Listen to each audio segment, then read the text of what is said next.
Bien. Bismillah ar-Rahman ar-Rahim. Donc, on est en train de suivre un peu le programme qu'on avait convenu depuis le début. Hein. Donc là, je rappelle sur une diapo le programme de la matière, comme c'est la dernière séance.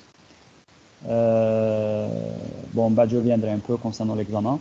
Donc là, on est au dernier point, sol compacté, qu'on a commencé la séance passée. D'accord. Donc, comme vous êtes des ingénieurs travaux publics, donc vous avez beaucoup à faire au sol compacté. Donc, on a parlé un peu de certaines notions que vous ne connaissez pas à travers les cours classiques de mécanique des sols. Donc, on a parlé un peu des pathologies qu'on peut rencontrer sur un terrain, sur un chantier de compactage, qu'il s'agisse d'un compactage de route ou d'un compactage de noyaux de barrage ou autre. D'accord, on a parlé du matelassage, du feuilletage, de l'orniérage, etc.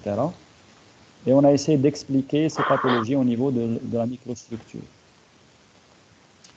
Maintenant, la dernière partie, enfin, c'est une partie assez rapide, mais je dirais assez innovante, parce que c'est des concepts très récents.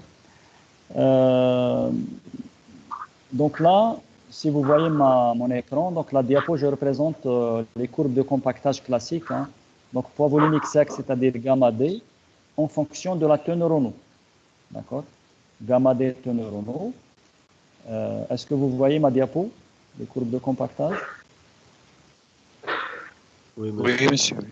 Très bien. Donc regardez déjà, regardez bien comment les cloches elles sont représentées. Par exemple, si vous prenez la courbe rouge, Pn-20 coups, vous regardez, la cloche, elle ne passe pas par tous les points. Il y a des points qui sont à l'extérieur. Donc, on ne s'efforce pas à passer par tous les points, non. On essaie de faire passer une cloche, parce que je sais que cette courbe, elle est en forme de cloche. Donc, je trace une cloche qui passe un peu par le maximum des points, mais elle passe au milieu des points, je dirais. Donc, si elle peut passer par tous les points, qui met la courbe bleue au milieu, elle passe par beaucoup de points, c'est très bien. D'accord. Mais si j'ai des courbes des points un peu plus dispersés comme les points rouges, j'essaie de faire passer la cloche un peu au milieu de l'ensemble de ces points. D'accord. C'est un peu comme si vous allez tracer une droite. Par exemple, vous allez tracer un critère de rupture pour un sable. Vous savez que c'est une droite qui va passer par l'origine. Vous avez fait les essais de cisaillement direct, par exemple. Vous avez 4 points. Vous n'allez pas tracer une ligne brisée qui passe par tous les points. Vous n'allez pas faire ça. D'accord? Vous allez tracer une droite parce que vous savez que ce critère est une droite.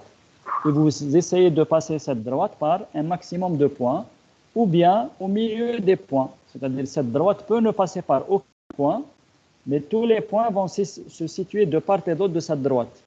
D'accord? Donc la droite va passer au milieu des points, au milieu du nuage de points. Donc ça, c'est un choix à faire, je dirais, par la personne qui interprète l'essai.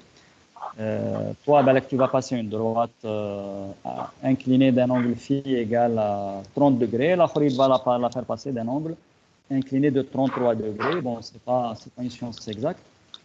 Mais de toute façon, on ne va pas faire passer une ligne brisée qui s'efforce de passer par tous les points.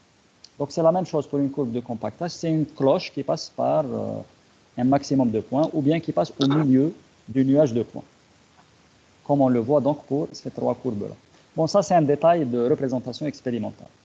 Si je reviens maintenant au sol compacté, donc qu'est-ce qu'on observe sur ces courbes de compactage? Ça, on a déjà commenté. Donc, c'est une courbe classique, hein, comme tout le monde représente, c'est-à-dire gamma D en fonction de la teneur en eau. D'accord? Gamma D, teneur en eau. On voit que lorsque l'énergie de compactage augmente, lorsque je passe, par exemple, de Pn-20 à Pn, je passe de la courbe rouge à la courbe bleue, de Pn à Pn plus 20, je suis en train d'augmenter l'énergie. Donc, quand j'augmente l'énergie de compactage, qu'est-ce qui se passe? La densité maximale augmente. Hein, je passe de 15,5 à 16 et quelques. On bat de 16,2 jusqu'à 16,8, par exemple. D'accord? Donc, la densité, elle est en train d'augmenter. Ce qui est normal, parce que je suis en train d'augmenter l'énergie de compactage, donc la densité, elle augmente. Mais aussi, il y a quelque chose qu'on observe et qui est très connu aussi, c'est que la teneur en eau optimale diminue. Lorsque l'énergie augmente, la teneur en eau optimale diminue. Donc, pour la courbe rouge, elle est de, je sais pas, On a 1, 2, 3, 4, donc 23, allez de 23. Pour la courbe bleue, c'est 21. Pour la courbe verte, c'est 19. Okay, donc la teneur en eau optimale diminue. Okay, donc jusque-là, ça c'est des choses qu'on connaît bien, il n'y a pas de problème. Est-ce que tout ça est clair?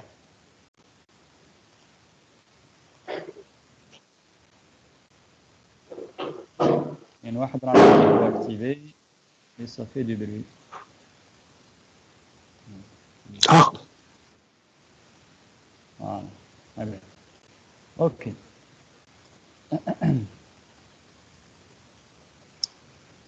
Est-ce qu'il y a des questions jusque-là? Ça va? Donc là, ce que je viens de dire, c'est classique. Hein. C'est les courbes de compactage classiques. Quand j'augmente l'énergie, la densité augmente, la densité maximale augmente, la teneur en eau optimale diminue. Très bien.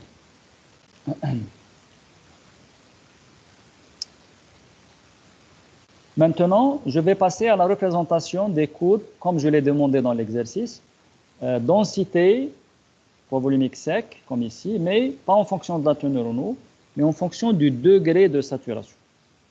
Voilà. C'est ce qui est représenté sur cette diapo. Les courbes, donc densité, poids volumique sec, en fonction de SR. Ça, c'est ce que j'ai demandé à faire, l'exercice que j'ai demandé. Donc, la plupart d'entre vous ont fait. Ils ont représenté tant bien que mal les courbes. Mais après, bon, l'interprétation, donc chacun a représenté un peu selon sa vision des choses. Donc là, vous voyez bien les courbes, on ne s'efforce pas de les faire passer par tous les points, mais au milieu des points. Voilà. Alors, qu'est-ce qu'on observe ici? On observe que l'optimum en degré de saturation, il est à peu près unique. D'accord? Ce n'est pas comme la courbe de tout à l'heure où la teneur en eau optimale diminuait avec l'énergie. D'accord? Ici, si vous voulez, le degré de saturation optimum, qui correspond à l'optimum, le degré de saturation optimum est à peu près constant. D'accord? Bon, quelqu'un peut me dire, voilà, il est un peu décalé, mais bon, expérimentalement, on ne va pas chercher les décimales, mais on essaye de trouver une logique qui simplifie un peu le travail de l'ingénieur. Donc là, dans le plan gamma D, degré de saturation, j'observe toujours un classement des courbes en fonction de l'énergie, c'est-à-dire, ce qui est normal, lorsque l'énergie augmente, la densité augmente. Ça ne peut pas changer parce que je n'ai pas changé l'axe vertical, c'est toujours la densité. J'ai changé l'axe horizontal. Au lieu de mettre la teneur en eau qui me donnait 3 teneurs en eau optimales différentes, là, j'ai un degré de saturation optimale pratiquement unique, d'accord, qui est dans ce cas de l'ordre de 85%. Pour cette argile-là, il est de l'ordre de 85%.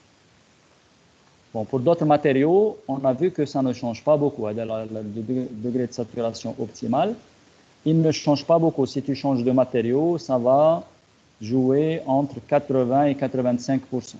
D'accord? Donc, ça change légèrement, pas beaucoup.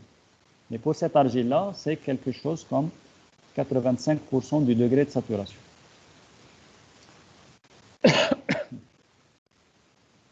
OK?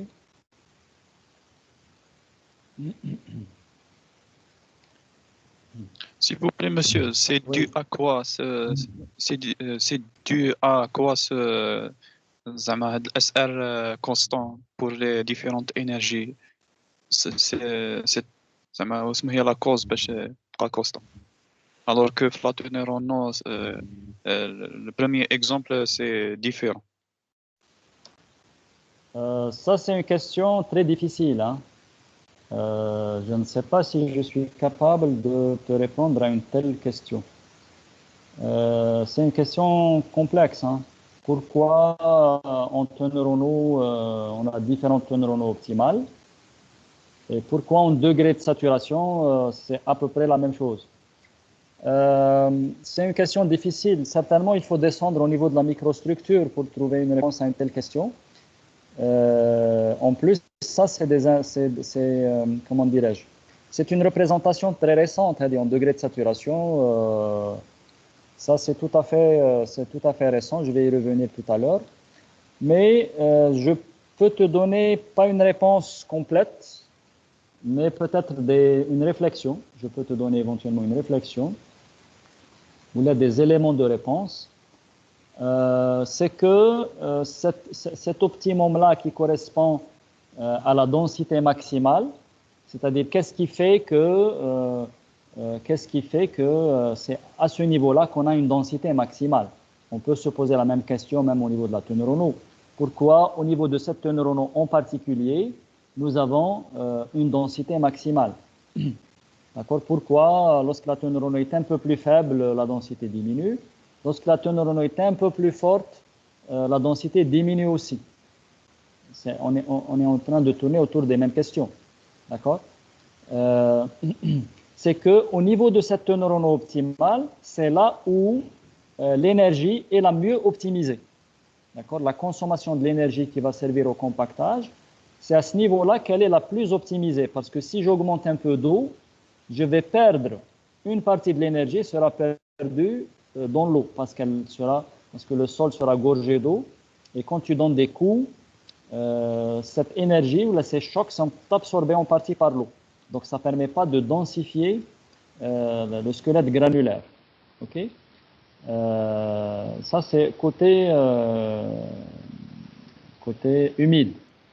Maintenant, côté sec, on peut trouver différentes explications. Si tu regardes, par exemple, le Costet-Songlera, le livre classique qu'on connaît tous de mécanique des sols, il va te dire que côté sec, l'eau va jouer un rôle de lubrifiant. C'est-à-dire l'eau va être un facilitateur de la réorganisation des grains. D'accord? Donc, si tu augmentes un peu d'eau, côté sec, tu augmentes un peu l'eau, tu vas mieux densifier. Tu te diriges vers l'optimum. D'accord?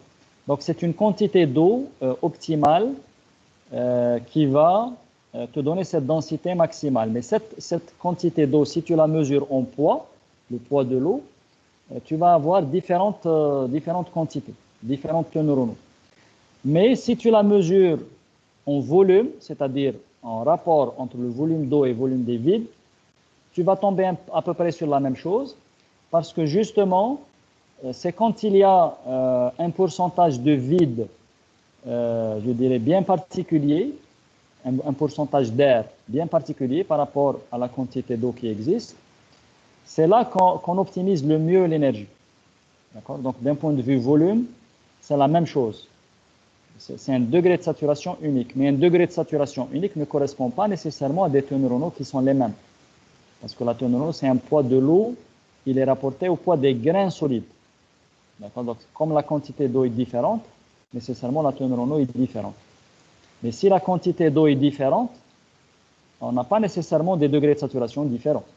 Parce que ça dépend du volume des vides que tu as. Ça dépend de la densité à laquelle tu te trouves. D'accord? C'est une question difficile. Hein? Bon, je te remercie d'avoir posé cette question. Mais c'est une question très complexe. Hein? Là, j'ai donné quelques réflexions. Ce n'est pas une réponse complète. Parce que je n'ai pas de réponse complète. OK? Ça va? Tu as compris un peu ce que j'ai dit? Oui, j'ai compris, oui. D'accord? Donc, le fait d'avoir des... Si tu prends deux échantillons, on peut faire ça sur un petit schéma à 3 phases. Si tu as deux teneurs en eau différentes, tu n'as pas nécessairement des degrés de saturation différents. Tu peux avoir des échantillons avec des degrés de saturation qui sont les mêmes, mais qui te donnent des teneurs en eau différentes. D'accord? Parce que le volume d'eau sur le volume des vides, là, c'est un rapport entre le volume d'eau et le volume des vides. Il peut être le même, mais la teneur en eau peut ne pas être la même. Si justement ce volume total des vides n'est pas le même, si la densité n'est pas la même. Et donc, là où l'énergie est la mieux optimisée, c'est lorsqu'il y a un certain pourcentage d'eau dans le volume des vides, ce qui est le degré de saturation. Donc, c'est pour un degré de saturation donné qu'on va avoir l'optimum de la densité. Donc, pour cette argile-là, c'est quand on est à peu près à 85% du degré de saturation qu'on a la densité optimale. Mais si tu prends pour la courbe rouge, pour la courbe bleue et pour la courbe verte, pour le même degré de saturation, tu mesures la teneur en eau, tu vas trouver 3 teneurs en eau différentes. D'accord? Donc la teneur en eau la plus élevée, elle va être pour la courbe rouge, parce que c'est la densité la plus faible. D'accord? Maintenant, tu vas avoir la teneur en eau la plus élevée. Même quand tu montes, tu vas avoir des teneurs en eau plus faibles. Okay? Et c'est pour ça qu'on a, en termes de courbe, en fonction de la teneur en eau, nous avons 3 optimums. En degré de saturation, nous allons avoir une seule valeur de l'optimum, SR, optimum wahda. Mais il y a les densités, bien sûr, classées en fonction de l'énergie de compactage. Jusqu'à maintenant, je n'ai pas encore dit quel est l'intérêt pratique de cette représentation en degré de saturation. Mais on n'a pas encore vu pourquoi une représentation en degré de saturation sur le terrain, pourquoi elle serait plus intéressante qu'une représentation en teneur en eau. D'accord? Je vais revenir aux courbes en teneur en eau. Poids volumique sec, teneur en eau. Gamma D, teneur en eau. D'accord? Je reviens à ces courbes-là. Et je vois ces courbes-là, qu'est-ce que ça peut me poser comme difficulté sur le terrain. Je suis sur le chantier de compactage. Le fait d'avoir des courbes comme ça différentes en fonction de l'énergie de compactage, pourquoi ça me poserait un problème sur un chantier? Ok? Je vais vous dire.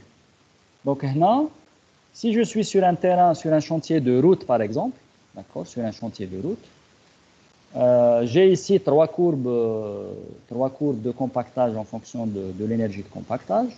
Ok. Et je veux compacter par exemple à l'optimum, je veux suivre la courbe bleue.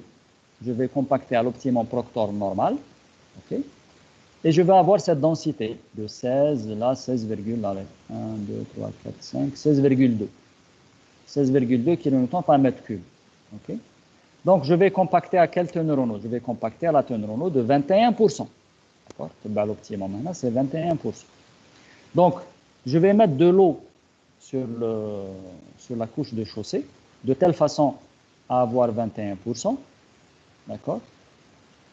Et je compacte à l'énergie Proctor normale. Mais la difficulté sur un chantier de compactage, c'est que je ne maîtrise pas l'énergie. D'accord? On a un rouleau compresseur qui a un certain poids, qui peut vibrer, etc.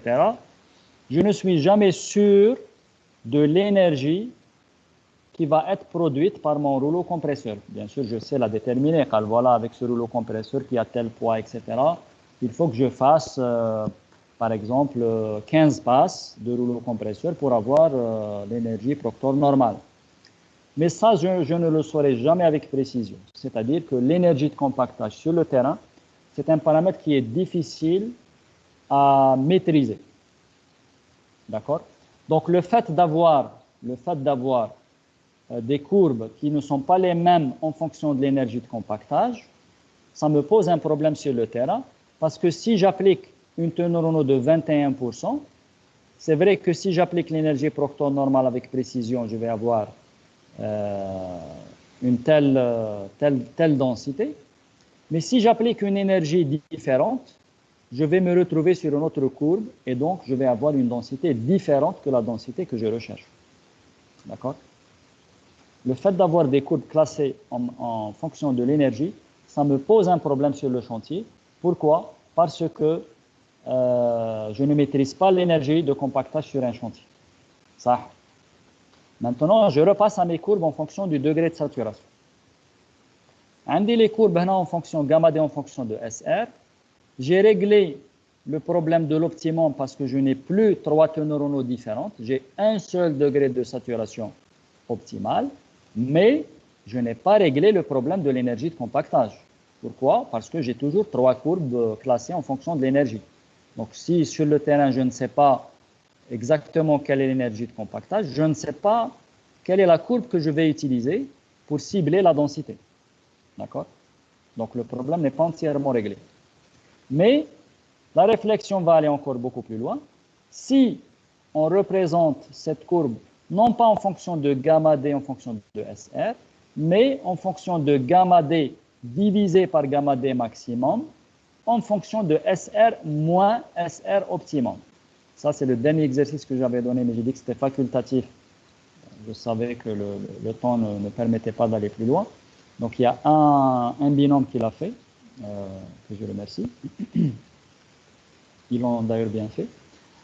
Donc, le gamma D sur gamma D maximum, c'est-à-dire, par exemple, pour la courbe rouge, je vais diviser tous les gamma D par le gamma D max, qui est ici 15,4. Donc, tous les points seront divisés par 15,4. Pour la courbe bleue, tous les points seront divisés par 16,2, gamma D max.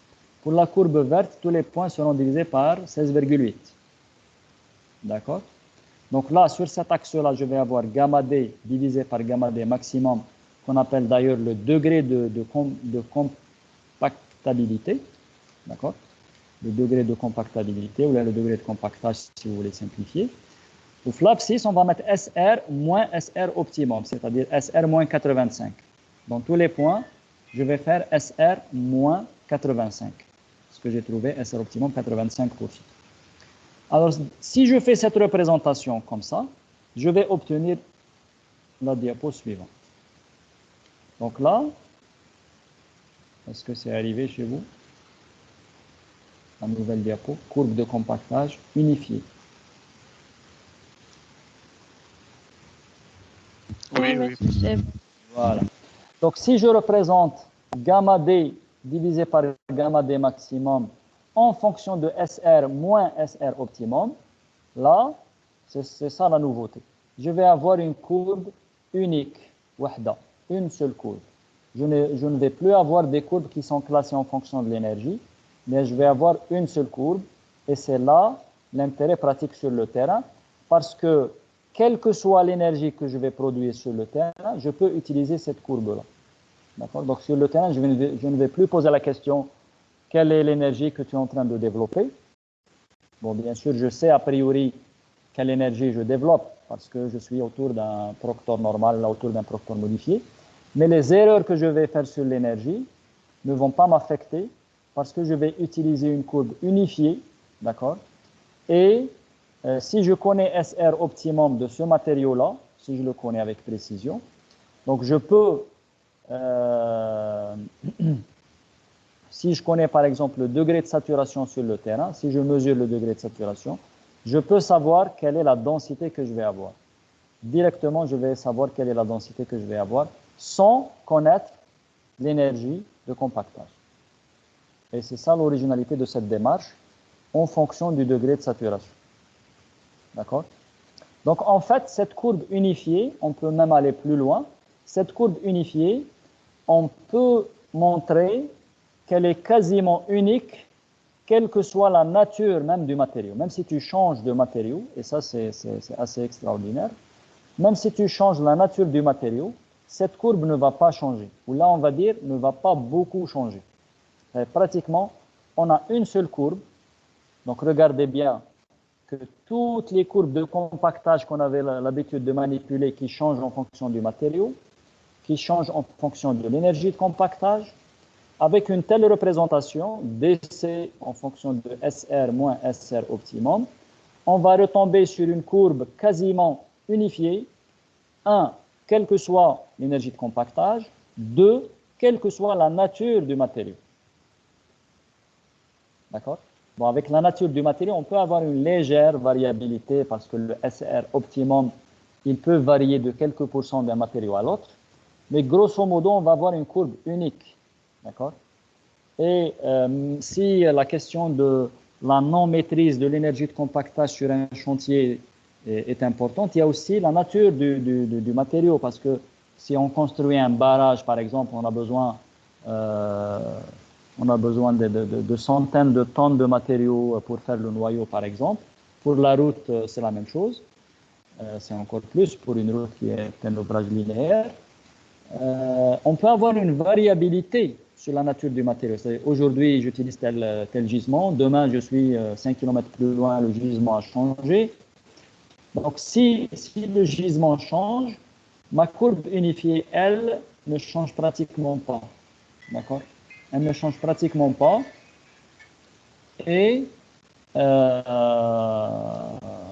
donc, je peux utiliser cette courbe de compactage Si je connais le degré de saturation, je peux savoir quelle est la densité que je vais avoir une fois le compactage réalisé. Donc voilà un peu l'idée de cette courbe représentée non pas en fonction de la teneur en eau, mais en fonction du degré de saturation.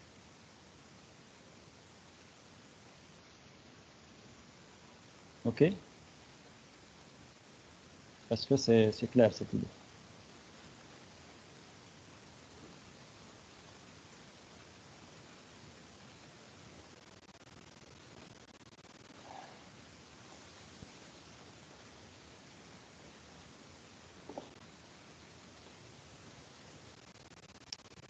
Question?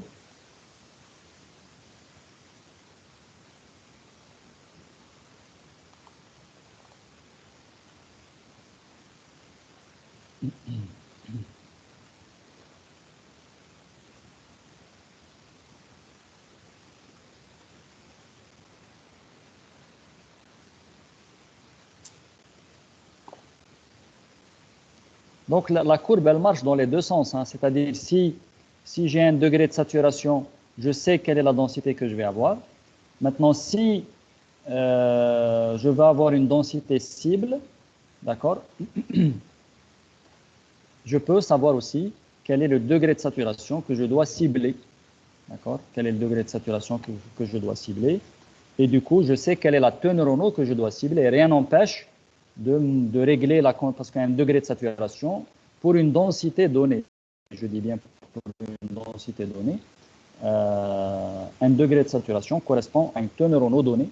Donc, je sais quelle est la quantité d'eau que je dois mettre sur le terrain pour avoir une densité cible. Et je n'aurai pas de problème, je dirais, de la maîtrise avec précision de l'énergie que je vais développer sur un chantier. Donc ça, c'est une représentation, si vous voulez, la source scientifique de cette représentation.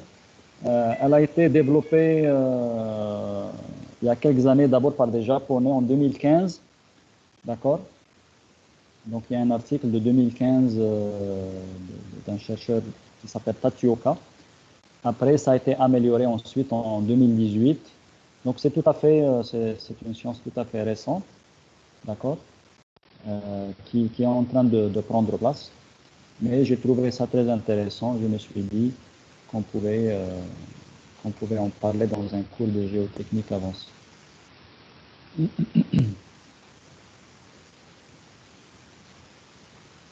ne sais pas si l'idée est claire pour vous. Monsieur, pourquoi on a mis SR moins SR optimum? On a mis SR moins SR optimum juste pour avoir une courbe unifiée. D'accord? Parce que si je reviens un peu aux courbes en fonction de SR, bon, c'est vrai, elles sont classées en densité. On peut représenter gamma D sur gamma D max en fonction de SR. D'accord? On peut avoir un léger décalage qu'on peut régler en mettant SR moins SR optimum pour avoir vraiment une courbe quasiment, je dirais, unifiée aussi, quelle que soit la nature du matériau. Parce que le SR optimum, regarde bien, si je reprends la diapo à SR, ce SR optimum, il est quasiment le même, je dirais, pour un matériau donné. Mais si je change de matériau, le SR optimum peut changer de quelques pourcents. D'accord? Donc, avec le changement de quelques pourcents, il peut me causer un décalage, la courbe unifiée. Donc, pour éviter ce décalage horizontal, on met SR moins SR optimum. C'est-à-dire, si j'ai des matériaux différents, avec des SR optimum différents, ça veut dire 80, pour un autre, ça va être 85. Ça fait quand même 5% de différence. Si je fais SR moins SR optimum, donc je vais rassembler toutes ces courbes autour de la même courbe. D'accord? Donc c'est pour avoir une courbe quasiment unifiée. Z. Autre question?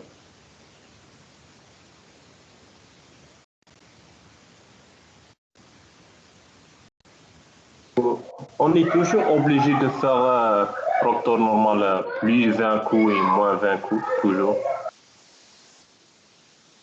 Je n'ai pas bien entendu la question.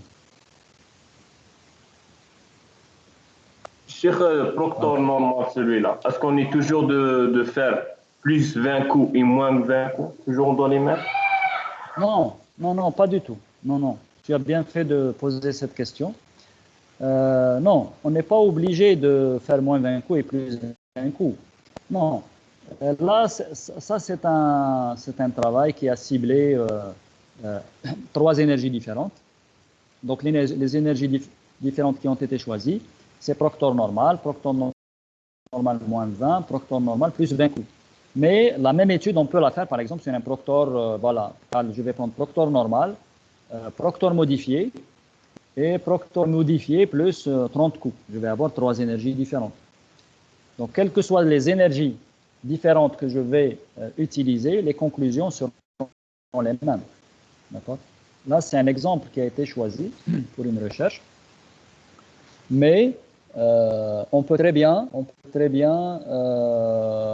faire un travail sur d'autres énergies et les conclusions seront les mêmes. D'accord? Parce que ces conclusions-là, la conclusion de la courbe unifiée que je suis en train de présenter ici, elle n'est pas déduite uniquement de ce travail.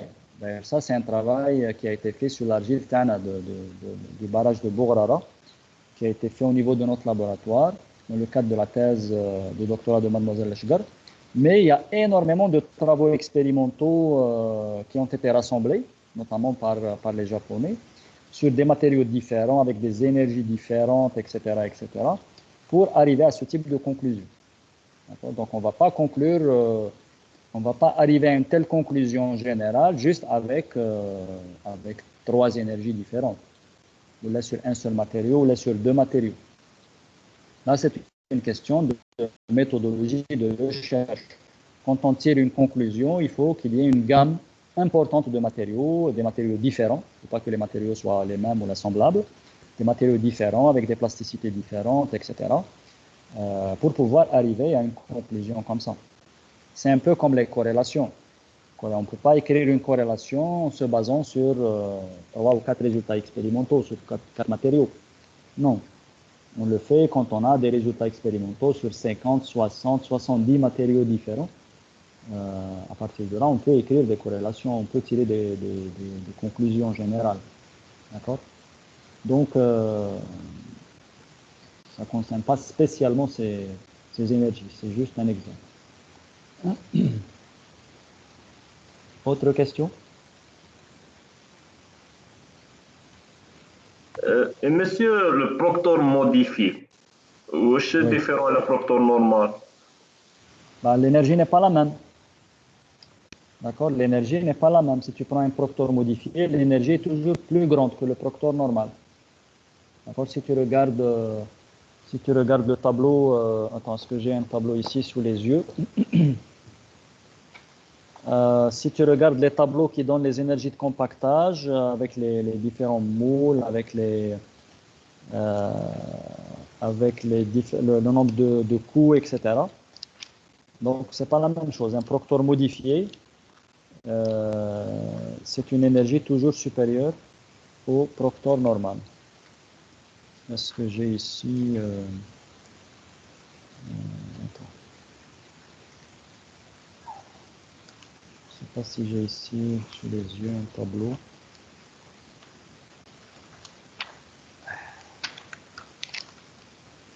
Voilà, compactage au début.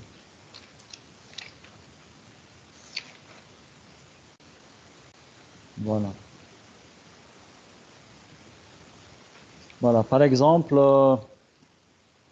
quand tu fais un compactage Proctor normal dans un moule Proctor, parce que tu vois dans les moules qu'il y a deux types de moules. Je ne sais pas si vous avez fait un TP de compactage. Vous l'avez fait?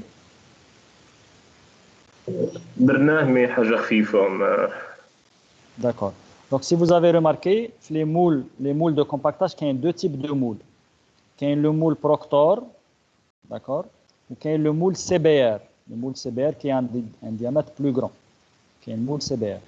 Donc, quand on fait un essai Proctor normal, si je suis dans un moule Proctor, on va faire 3 couches avec 25 coups par couche. Si je suis dans un moule CBR, donc ça occupe un volume de sol plus important, je vais le faire toujours en 3 couches, mais avec 55 coups par couche. Et là, j'aurai des énergies à peu près comparables. Dans le Proctor normal, je suis entre 0,59 et 0,53 kJ par décimètre cube. Ça, c'est l'énergie Proctor normale. Pour le Proctor modifié, l'énergie est de l'ordre de 2,7 kJ par décimètre cube. D'accord? C'est-à-dire plus de 4 fois supérieure, 4 fois plus grande que l'énergie Proctor normale. D'accord? Donc l'énergie Proctor modifiée est beaucoup plus grande que l'énergie Proctor normale. Ok? Autre question?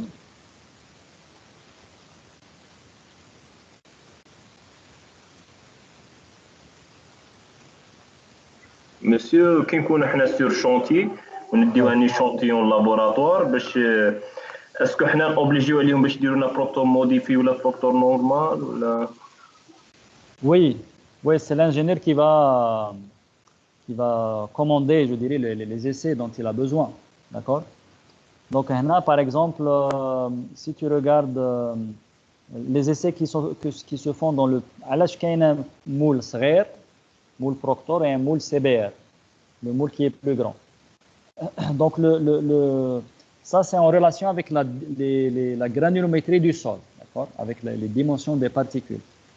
Parce que si tu as des particules assez grandes, ben, لازمش المول يكون صغير بزاف pour des questions par les effets de bord, etc. Donc لازم يكون عندك un moule plus grand si tu as des particules plus grandes. Par exemple, là, il te dit lorsque le matériau est suffisamment fin, quand tu n'as pas d'élément supérieur à 5 mm, tu peux utiliser un moule Proctor. D'accord? Par contre, le moule CBR, on l'utilise quand on a des éléments supérieurs à 5 mm. D'accord? Donc, parce que là, je fais un diamètre, le diamètre du moule CBR, c'est 15,2 cm, alors que le diamètre du moule Proctor, il est de 11,7.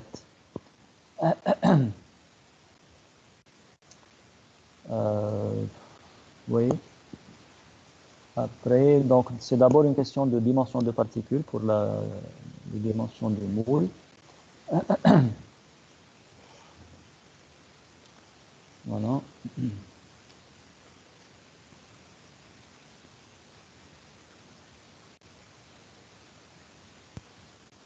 Monsieur, Une seconde.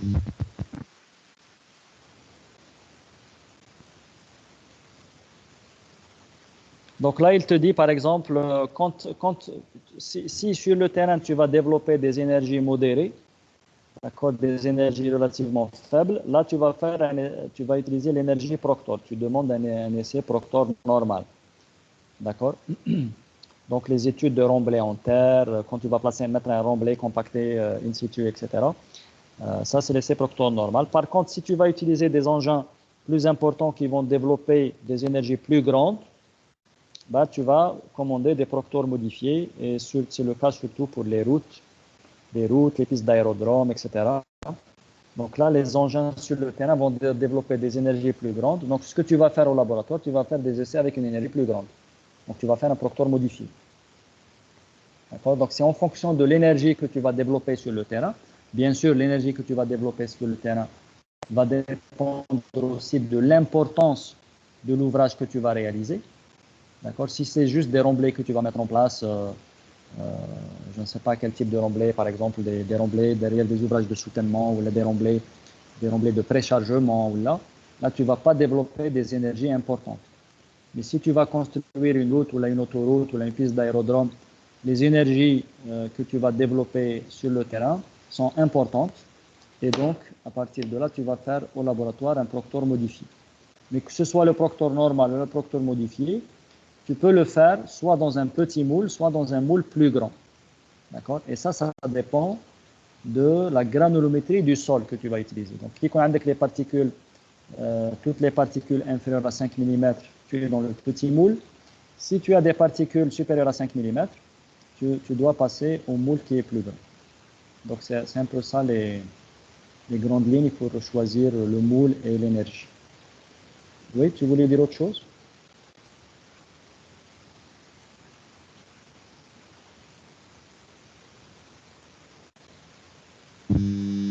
Pour passer, j'ai une question. Oui. Pour passer de Proctor normal vers Proctor modifié, toujours on augmente l'énergie de compactage. Ouais, l'essai Proctor normal et l'essai Proctor modifié sont des essais normalisés. D'accord? Quand tu veux faire un essai Proctor normal, c'est un essai normalisé, c'est une norme, c'est-à-dire c'est du matériel normalisé avec une procédure expérimentale normalisée. Par exemple, quand tu fais tu vois, quand tu fais un essai de compactage avec une masse, on appelle ça une dame. Avec une dame qui descend d'une certaine hauteur. D'accord? Et tu compactes. Imaginons que tu vas faire un compactage manuel au laboratoire. Si tu veux faire un proctor normal, donc avec la dame, elle a une masse bien précise. Là, j'ai le tableau sous les yeux. La masse, elle est de 2,4 kg, 2,490 kg pour l'énergie normale. Pour le proctor modifié, cette dame, elle est plus lourde. C'est 4,540 kg. Mais la hauteur de chute n'est pas la même. La hauteur de chute, elle est de 30,5 cm pour le proctor normal. Elle est de 45,7 pour le proctor modifié. Le nombre de coups n'est pas le même. Enfin, le nombre de couches, on va dire. Parce que si je fais dans un petit moule, ça va être toujours 25 coups par couche. Mais tu vas avoir 3 couches. Ça se fait en 3 couches pour le proctor normal, mais en 5 couches pour le proctor modifié. D'accord? Donc, c'est des essais normalisés. Hein, d'accord? Avec une norme, tu la suis. C'est un essai normalisé, complètement. Je ne sais pas si j'ai répondu à la question. Oui, j'ai compris. J'ai autre question?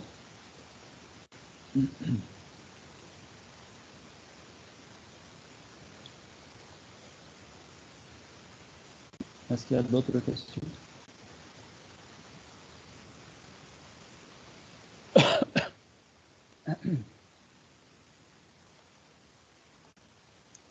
S'il n'y a pas d'autres questions, on va s'arrêter là pour le cours. Du coup, je vais arrêter l'enregistrement.